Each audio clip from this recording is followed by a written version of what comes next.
Olá, eu sou Fauzi Maluf Filho e é um prazer estar aqui hoje com vocês para falar sobre balão intragástrico, alternativa válida para o tratamento da obesidade. Eu gostaria de agradecer o gentil convite formulado pelos colegas do Instituto Brasileiro, o Instituto de Obesidade Brasil, os doutores Carlos Aurélio Schiavon, Andréa Pereira e Andréa Levi. Eu gostaria de delinear que existem várias opções endoscópicas para tratamento da obesidade, algumas voltadas para o estômago, outras para o intestino delgado, e o balão é apenas uma delas.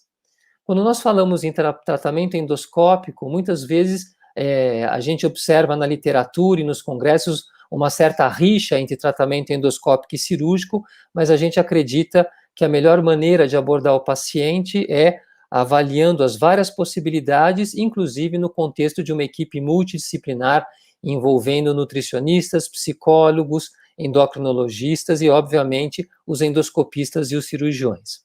Quando avaliamos as várias terapêuticas do paciente obeso, é claro que as cirurgias, as opções cirúrgicas têm a maior eficácia, às custas também dos maiores eventos adversos, se opondo à dieta e medicamentos, que têm menos eventos adversos e menor eficácia. Os tratamentos endoscópicos se colocam exatamente no meio do caminho, uma eficácia menor que da cirurgia e também eventos adversos mais brandos e menos frequentes. Dentre os métodos endoscópicos, se destaca sem dúvida o balão gástrico, o método mais antigo, mais frequentemente utilizado, que quando colocado no estômago, aumenta a saciedade do paciente, reduzindo o esvaziamento gástrico e induzindo o paciente a uma reeducação alimentar.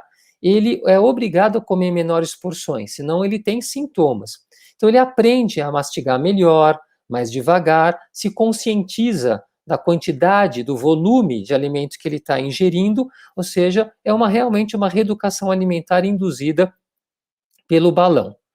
Dos tipos de balão intragástrico, o mais frequentemente utilizado são aqueles preenchidos com líquido. Tem várias marcas aí que vocês estão vendo no diapositivo.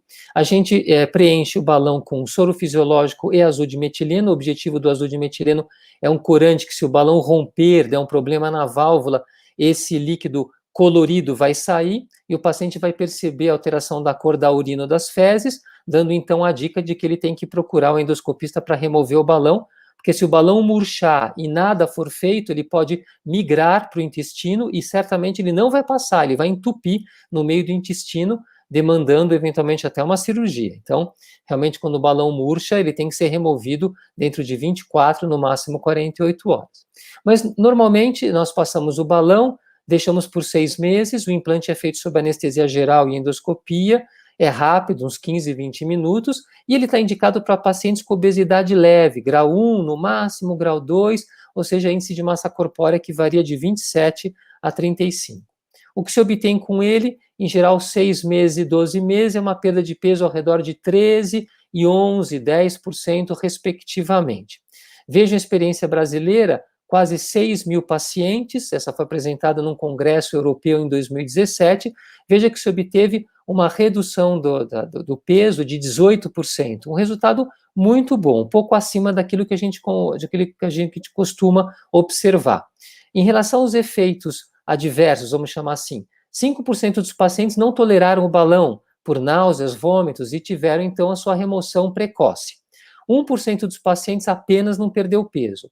0,5% o balão esvaziou, eles perceberam alteração na cor da urina, nas fezes, e o balão foi removido.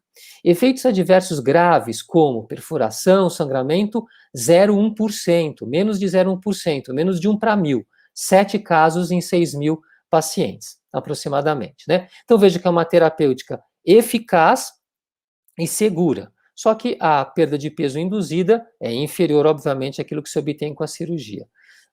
Essa aqui é uma revisão sistemática, ou seja, vários estudos que avaliaram balão compilados como se fosse um único estudo. E são estudos que compararam balão, aqui da literatura inglesa BIG, versus um tratamento sham. Tratamento sham é o paciente faz uma endoscopia, não sabe se o balão foi colocado ou não, no caso não foi colocado, e ele é seguido. Então você comparou balão versus um paciente que não recebeu o balão.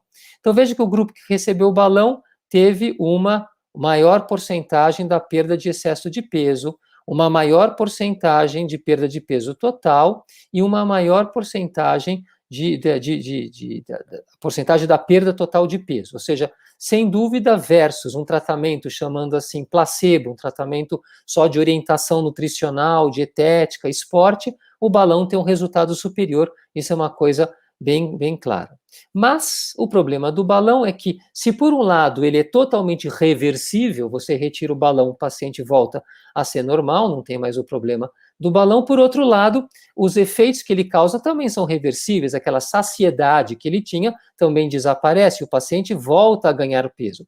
Então, veja, dos pacientes que perderam mais de 10% do peso, né, na retirada foi 70%, 80%, e um ano após a retirada, 50%. Significa que 50% dos pacientes, um ano depois, voltaram a ganhar peso, como era de ser esperado. Durante o uso do balão, o paciente se reeduca, aprende a comer novamente, tem orientação nutricional, faz esporte. Retirado o balão, se ele não continuar com essas orientações, ele volta a ganhar peso. Então, esse é o calcanhar de Aquiles do balão, ele volta a ganhar peso. Por isso, é fundamental manter o acompanhamento multidisciplinar após a remoção do balão intragástrico. E isso por quanto tempo? Para sempre. Nós sabemos que a obesidade é uma doença crônica e o paciente tem que ser seguido. Existe impacto da perda de peso induzida pelo balão nas comorbidades que o paciente possa ter? Sempre, né, pessoal? Qualquer perda de peso induz a uma melhoria das comorbidades. Então, veja esse estudo mostrando que dos hipertensos, diabéticos que passaram balão, estamos falando aqui de 500 pacientes, metade deles tiveram melhoria do controle da hipertensão e do diabetes. Então, isso não é novidade. Melhorou, baixou o peso, melhora o controle da diabetes e da hipertensão. Né? E isso é visível em todos os outros parâmetros, aqui a gente chama de antropométricos e bioquímicos. Índice de massa corpórea, circunferência da cintura, glicose, nível de enzimas do fígado, triglicéridos, colesterol, tudo melhora. Nenhuma novidade. Perdeu peso, tudo melhora. Né? Que avanços a gente tem observado na terapêutica com o balão? Por exemplo, a própria empresa que produz o balão de líquido tem liberado um grupo de balões para se deixar um ano, e não só 6 meses. Né? Então, essa é uma novidade. Outra coisa é um balão ajustável. Um balão ajustável, você coloca um volume, coloca no paciente, se o paciente tem muito sintoma e fala, doutor, eu não aguento, tira esse balão, você pode tirar volume do balão sem retirar o balão do estômago do paciente, e o paciente pode aguentar mais um pouquinho. Ou o paciente com aquele volume de balão não está perdendo peso, ou perdeu um peso e não consegue perder mais peso, e você aumenta o volume do balão dentro do estômago do paciente sem removê-lo, aumentando a eficácia. É uma proposta bastante interessante. Então, aqui uma casuística pequena, 70 e poucos pacientes, com uma perda de peso de 19%, e veja que a maioria deles teve um reajuste, fazendo reajuste, mais da metade perdeu mais um pouco de peso. Em 13 pacientes, esse reajuste não adiantou, ou seja, ele não perdeu mais peso por causa disso. Existem outros pacientes que com esse formato, eles querem induzir a menos sintomas, que é outro calcanhar de Aquiles do balão de líquido, o paciente tem náusea, tem vômito, então talvez com esse formato, que parece uma ampulheta, teria menor incidência de náuseas e vômitos. Existem balões deglutíveis, que são muito interessantes porque não precisa de endoscopia. O paciente engole uma cápsula, no caso do Obalon, a gente liga num compressor e ele distende. Ou elipse, que é um balão que é deglutível, não precisa ligar em nada e o balão se insufla e se desinsufla automaticamente, né? O que é muito interessante. Então, o Obalon, essa é a proposta, né? Você deglute ele e enche ele com ar. Menor incidência de sintomas, não tem endoscopia, né? Só que precisa de novas etapas, 250 ml talvez não sejam suficientes. O balão deglutível, muito interessante, a membrana se rompe depois de 4 meses, o balão murcha e é expelido na evacuação.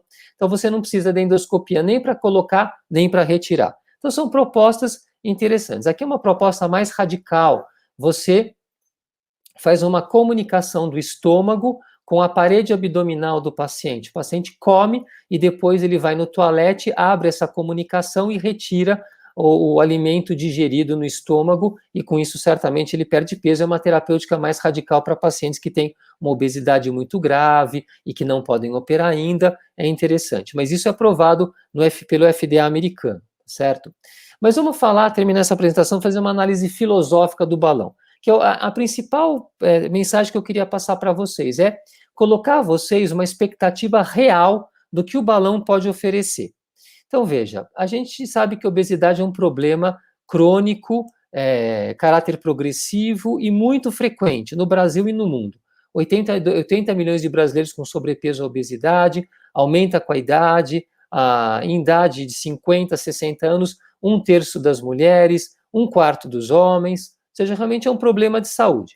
E a terapêutica endoscópica, ela quer auxiliar no tratamento comportamental medicamentoso, ela deve ser feita precocemente para pacientes com sobrepeso e obesidade grau 1 e 2, para prevenir a progressão para obesidade grau 3 e, eventualmente, em pacientes que têm comorbidades, melhorar parâmetros cardiovasculares, né, pressão e metabólicos como diabetes. Mas um paciente de 100 quilos e 1,70 m de altura, que tem índice de massa corpórea de 34, uma obesidade leve, né, uma obesidade que ainda é grau 1 para grau 2, o que se espera com o balão? Se espera isso aqui, ó, 10 a 15%, o paciente vai reduzir para 90 a 85 quilos. Se a gente oferecer mais do que isso para o paciente, não é uma expectativa real. É isso que se deve esperar. E não é com o balão apenas, é balão, orientação nutricional, orientação esportiva, eventualmente apoio psicológico, certo? Um paciente de 90 quilos, que tem 1,70 m, 31 de massa corpórea, de novo, se ele conseguir um resultado muito bom, ele vai para 76 quilos e fica um paciente praticamente normal. Mas isso é uma expectativa real. Oferecer 20% de perda de peso não é uma expectativa real com o balão. A gente tem que colocar o paciente aqui nesse espectro. E, finalmente, um paciente de 85 quilos com obesidade grau 1. O que a gente vai oferecer para o paciente? Praticamente a normalização da situação dele. Então, veja que para pacientes que têm obesidade grau 1 e grau 2, o balão pode ser uma opção razoável, reversível e que vai trazer o paciente praticamente para o espectro da normalidade.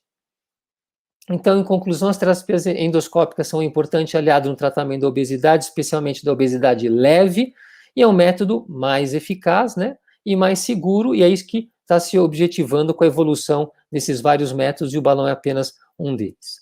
Então, dessas várias opções, né, que hoje em dia estão disponíveis para o paciente que tem um problema de obesidade, indo de dieta, medicamentos, balão, sutura endoscópica, umas cirurgias mais radicais, segurança, eficácia, custo e a própria preferência do paciente é que vão pesar na decisão final. E é uma decisão conjunta entre paciente, médico e toda a equipe multidisciplinar que lida com ele. Eu fico à disposição para retirar dúvidas. Muito obrigado por sua atenção.